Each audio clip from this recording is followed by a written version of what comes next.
Assim, nesse primeiro momento de exposição de ideias, para a gente apresentar os argumentos iniciais, a gente estava dando uma pesquisada aqui no site da Confederação Nacional dos Trabalhadores em Educação, certo? E ele traz um artigo sobre a argumentação a favor da maioridade penal. Só para deixar assim, para segundo momento a gente debater esses argumentos, ele cita o seguinte: as pessoas têm que assumir a responsabilidade por seus atos, sejam elas maiores de idade ou não. Não é justo uma pessoa ter o direito de tirar a vida de outra e não ser punida por isso, com um argumento do que é menor de idade e não sabe o que está fazendo. E o pior, às vezes, esse menor de idade é reincidindo no crime, ou seja, ele repete o crime. Então, basicamente, eu vou argumentar sobre esses fatos. Se ele sabe o que ele está fazendo, então ele deve ser punido por isso, seja ele de maior ou seja ele de menor. Ainda nesse contexto, nós devemos lembrar bem que o desenvolvimento humano, ele prevê, de acordo com os pensadores, que a primeira infância você vai captar justamente os procedimentos emocionais, começar a discernir o que é certo e o que é errado, e chega à adolescência, já com esses, digamos assim, sentimentos pré-existentes, todos formados a partir do núcleo familiar.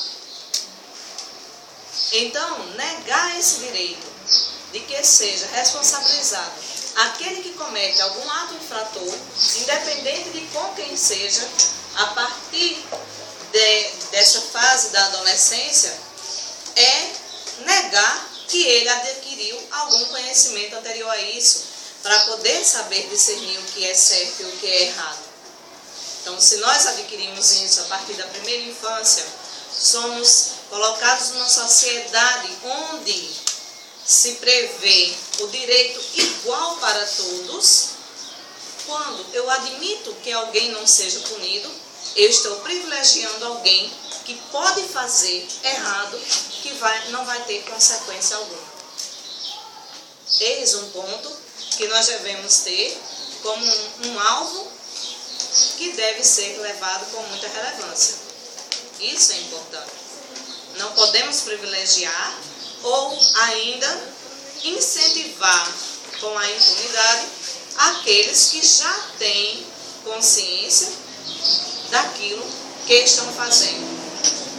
Se você pode escolher ou não, então você tem também assumir quando escolhe errado.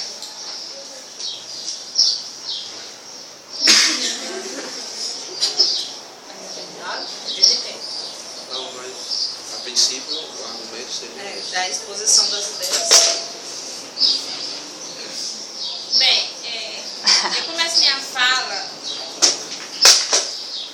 trazendo a seguinte compreensão. O que se está se interpretando, como algumas pessoas interpretam a redução da maioridade penal no Brasil, é o que está dificultando a compreensão da maioria. Pelo seguinte: na fala de Rafael, na fala de Tassiana, a gente percebe essa não compreensão do que seja a punição para esses menores. Por quê? O que acontece no Brasil é que nós temos leis suficientes para punir.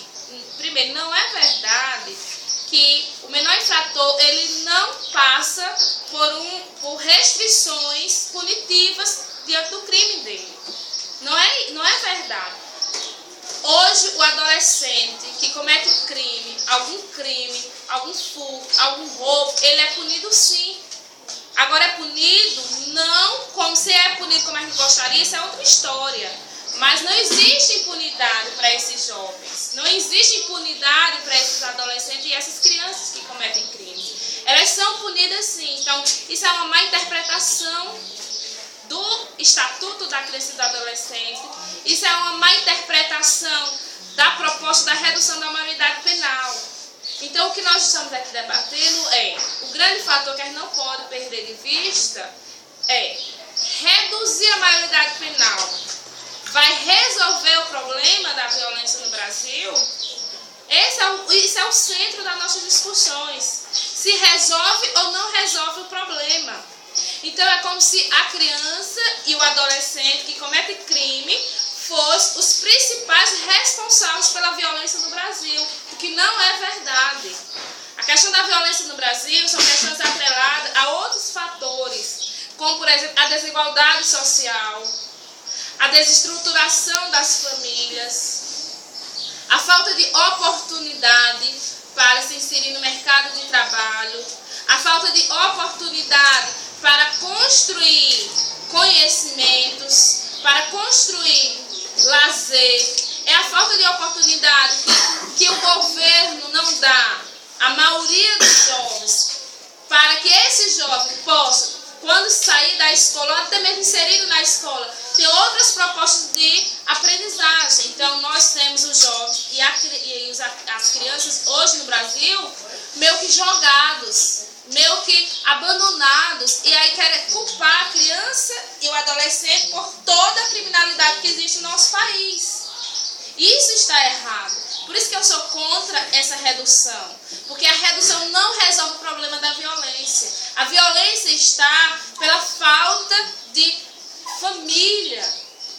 Quantas crianças nós temos hoje abandonadas aí nas ruas? Onde estão as famílias dessas crianças?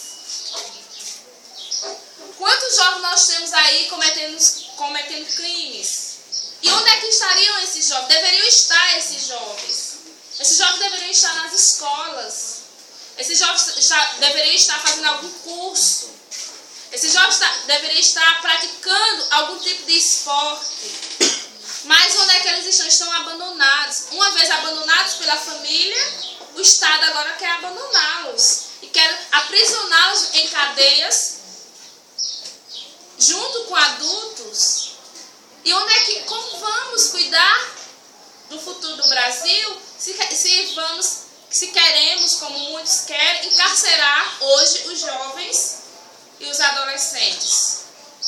Já existe sim punição para todos aqueles jovens e adolescentes que cometem crimes. Eles passam por um sistema de ressocialização. E sobre esse sistema de ressocialização, eu quero conversar ainda mais à frente para saber realmente se é um sistema válido para as propostas que nós temos hoje ou não.